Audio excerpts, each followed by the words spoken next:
High audience, GP affairs আপনাদের স্বাগত জানাই। আমি সনাতন মণ্ডল। আপনারা নিশ্চয়ই এই গঙ্গা ওয়াটার ট্রিটি এটির নাম শুনে থাকবেন। গঙ্গা ওয়াটার ট্রিটি বা গঙ্গা জল চুক্তি, যে চুক্তিটি করা হয়েছিল বাংলাদেশের সঙ্গে 1996 সালের 12 ডিসেম্বর। তখনকার দিনে ভারতীয় প্রধানমন্ত্রী ছিলেন এইচ.ডি. দেবগৌড়া ও বাংলাদেশের প্রধানমন্ত্রী ছিলেন শেখ হাসিনা। এই দুজনের মধ্যে এই চুক্তি সাইন করা হয় 30 বছরের চুক্তি, যেটা এক্সপায়ার হয়ে যাবে 2026 সালে, অর্থাৎ এই বছর 12ই ডিসেম্বরে। এখন বাংলাদেশের মাথা অলরেডি ব্যথা শুরু হয়ে গেছে যে সারাদিন আমরা অ্যান্টি ইন্ডিয়া করি, এখন যদি ভারত যদি সেই চুক্তির নতুন করে না রিনিউ করতে চায় তাহলে কিন্তু বাংলাদেশের একটা ব্যাপক বড় ক্ষতি হয়ে যাবে। কারণ প্রচুর বাংলাদেশি মানুষ এই গঙ্গার জল, যদিও বাংলাদেশে গঙ্গাকে পদ্মা নদী বলা হয়, এই গঙ্গার জল অর্থাৎ পদ্মা নদীর জলের ভরসায় চাষবাস করে এবং এই পদ্মা নদীতে মাছ ধরে অনেকে জীবিকা নির্বাহ করে। আপনারা হয়তো ভাববেন এই গঙ্গা চুক্তি কেন করা হয়েছিল। দেখুন, 1961 সালে ভারত ফারাক্কা ব্যারেজ তৈরি করা শুরু করে এবং যদিও এর কাজ শেষ হয়ে যায় 1975 সালের দিকে। আর বাংলাদেশ ভেবেছিল এই ব্যারেজের মাধ্যমে ভারত সব জল আটকে রেখে দেবে এবং বাংলাদেশের জল পাঠাবে না। তার জন্য তারা একটু বেশ অসন্তুষ্টই ছিল ভারতের প্রতি, কিন্তু ভারত তাদেরকে পরবর্তীতে জল দেওয়া শুরু করে এই চুক্তির মাধ্যমে। তার 21 বছর পরে আর কি 1996 সালে এই চুক্তির ফলে ভারত 50%, হ্যাঁ ঠিকই শুনছেন, 50% গঙ্গার জল বাংলাদেশকে দিয়ে আসছে এতদিন। অথচ বাংলাদেশ এতেও খুশি না। আমরা 146 কোটি জনসংখ্যা, তাদের মাত্র 18 কোটি জনসংখ্যা, তা সত্ত্বেও তারা 18 কোটি জনসংখ্যার যা জল তার থেকে অনেক বেশি পায়। তারপরেও কিন্তু ভারত তাদের 50% জল দিয়ে এসছে, কিন্তু তাতেও তাদের হবে না, তারা এখন তার থেকে বেশি জল চায়। শুধু তাই না, যত রকমের অ্যান্টি ইন্ডিয়া প্রোপাগ্যান্ডা তারা করে যাবে এবং তাদের জলও 50%-এর উপরে দিতে হবে, এটাই তাদের আশা। মানে আশারও একটা লিমিট থাকে। তো ভারত এখন যে জল দিয়ে আসছিল 50%, ভারত অতটা দিতে এখন আর রাজি না। যে উদারতা দেখিয়ে ভারত চুক্তি করেছিল সেই চুক্তি আর ভারত রাখতে চাইছে না। এই কারণেই, কারণ আমরা যে উদারতা যাদেরকে দেখাবো তারা সেটা ডিজার্ভ করে কিনা সেটাও তো আমাদের দেখতে হবে। সারাদিন আমাদের শত্রুদের সঙ্গে, আমাদের শত্রু কারা? পাকিস্তান, চায়না, এদের সঙ্গে সম্পর্ক জোরদার করে ভারতকে ক্ষতি করা যায় কিভাবে, আমাদের 7 সিস্টার দখল করা যায় কিভাবে, কিভাবে ভারতকে 14টা টুকরো করা যায়, কিভাবে ভারতের কত ক্ষতি করা যায়, সেই চিন্তা সারাদিন করবে, সারাদিন চেঁচাবে। অথচ জল চায় 60%। আপনারা হয়তো ভাববেন ভারতের কতগুলো নদী বাংলাদেশে গিয়েছে, এটা আপনারা জানলে সত্যি অবাক হবেন। অনেকেই হয়তো আমরা জানি যে গঙ্গা, ব্রহ্মপুত্র, তিস্তা এইসবই তো ভারত থেকে গিয়েছে বাংলাদেশে। আর কি কি নদী? দেখুন, ভারত থেকে বাংলাদেশে 54টা নদী গিয়েছে টোটাল। হ্যাঁ ঠিকই শুনছেন, অনেকেই এই সংখ্যাটা শুনে শক হয়ে যাবে, বিশ্বাসই করতে পারবে না যে এতগুলো। হ্যাঁ সত্যি এতগুলো, ভারত থেকে 54টা নদী বাংলাদেশে গিয়েছে। আর বাংলাদেশ এখন চাইছে শুধু গঙ্গা না, আর নদীর ব্যাপারেও ভারতের সঙ্গে কথা হোক। তারা জল স্টোর করে রাখার মতো কোনো রকম ব্যবস্থা করেনি পাকিস্তানের মতো এই পর্যন্ত। ভারত এতদিন পাকিস্তানকে যে জল দিয়ে আসছিল, পাকিস্তান কিন্তু ইচ্ছা করলে সেই জলকে স্টোর করে রেখে তারা ব্যবহার করতে পারত, কিন্তু তারা সেই জল নষ্ট করেছে। ঠিক একইভাবে বাংলাদেশও কিন্তু জল স্টোর করার কোনো ফ্যাসিলিটি তারা বানায়নি। এখন গঙ্গার জল যদি ভারত দেওয়া কমিয়ে দেয় তো বাংলাদেশের কপালে যে প্রচুর দুঃখ আসে এতে কোনো সন্দেহ নেই। দেখুন, আপনারা হয়তো ভাবছেন যে 50% জল এটা মাপে কী করে।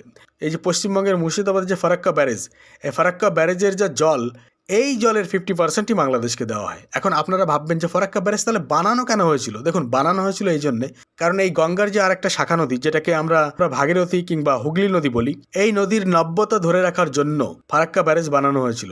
এই নদীতে পলি জমে যায়, ফলে বড় বড় যে জাহাজ সেগুলো প্রবেশ করতে পারে না। এই ফারাক্কার ব্যারেজের মাধ্যমে এই নদীতে একটু জল ছাড়লে তবেই সেই জাহাজগুলো প্রবেশ করতে পারে, এবং এই নদীর যে নব্যতা সেটাকে ধরে রাখার জন্যই মূলত এই ফারাক্কা ব্যারেজ বানানো হয়েছিল। যদিও এই ব্যারেজ বানানো নিয়ে বাংলাদেশ একটু খুবই অসন্তুষ্ট হয়ে গেছিল। যদি জল 70,000 কিউসেকের বেশি হয়, ফারাক্কা ব্যারেজের কথা বলছি, তাহলে কিন্তু বাংলাদেশ এবং ভারতের জল সমান সমান হবে, অর্থাৎ 50-50%। আবার জল যদি 70,000 কিউসেকের কম হয় তাহলে বাংলাদেশকে 35,000 কিউসেক কম করে দিতেই হবে। এ আবার কোন ধরনের নিয়ম? দেখুন, যদি জল 50,000 কিউসেকের নিচে চলে আসে তাহলে কিন্তু দুই দেশকে আলোচনায় বসতে হবে। আলোচনায় বসে এটা মীমাংসা করতে হবে। এটা কিন্তু কোনো থার্ড পার্টি এন্টার করে এই মীমাংসা করা যাবে না, এবং এই মীমাংসা কিন্তু ইউএনের দ্বারাই বা ওয়ার্ল্ড ব্যাংকের দ্বারাই কিন্তু এই মীমাংসা হবে না। দুটো দেশের মধ্যে পারস্পরিক আলোচনার মাধ্যমেই এই সমস্যা মেটাতে হবে। ভারত বাংলাদেশের সঙ্গে গঙ্গা জল চুক্তি আর যে সেই উদারতার সঙ্গে করবে না, এটা ভালোভাবেই বোঝা যায়। কেন বোঝা যায়? এই পাকিস্তানের সঙ্গে এত কিছু হয়ে গেছে এতদিন, কোনোদিন ভারত ইন্দাস ওয়াটার ট্রিটি কোনোদিন সাসপেন্ড করেনি পাকিস্তানের সঙ্গে।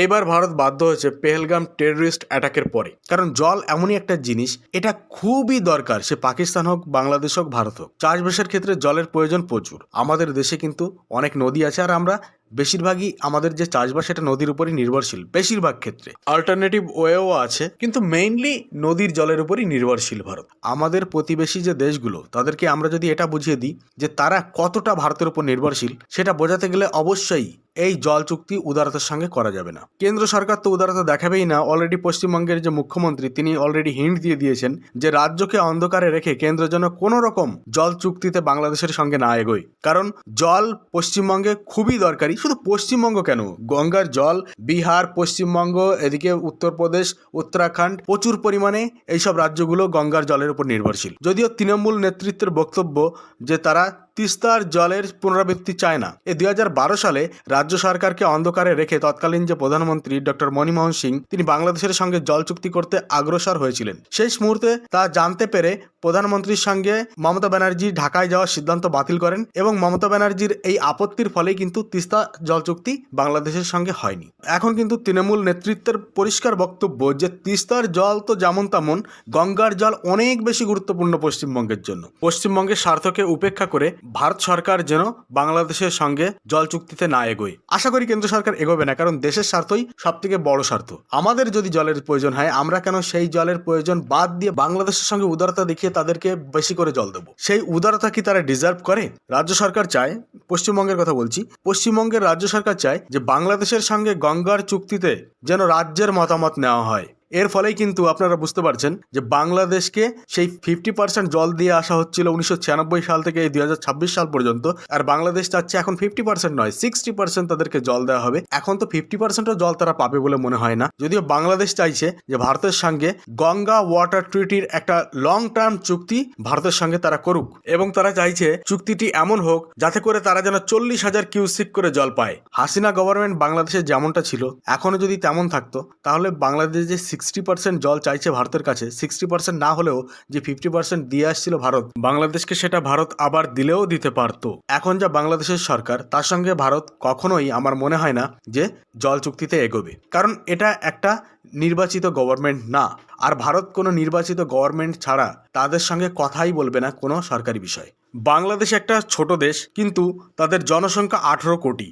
আর এই দেশ নিজেদের খাদ্যের চাহিদা কিন্তু পূরণ করতে পারে না। তারা খাবারের জন্য ভারতের উপর নির্ভরশীল, তাছাড়া অন্যান্য দেশের উপর নির্ভরশীল। এখন যদি ভারত গঙ্গার জল যে 50% করে দিচ্ছিল তার থেকে কমিয়ে দেয়, তাহলে কিন্তু এদের চাষবাস অনেকটাই কমে যাবে। এর ফলে কিন্তু তারা খাবারের একটা তীব্র সংকটে পড়বে ভবিষ্যতে, এতে কোনো সন্দেহ নেই। যাই হোক, গঙ্গা জল চুক্তি নিয়ে যদি কোনো আপডেট আসে আপনাদের জন্য আমি আপডেটেড ভিডিও বানিয়ে নিয়ে আসবো। আর যদি এরকম ইনফরমেটিভ ভিডিও আপনাদের ভালো লেগে থাকে তাহলে জিপি অ্যাফেয়ার্স সাবস্ক্রাইব করুন এবং সঙ্গে থাকা বেল আইকনও প্রেস করুন।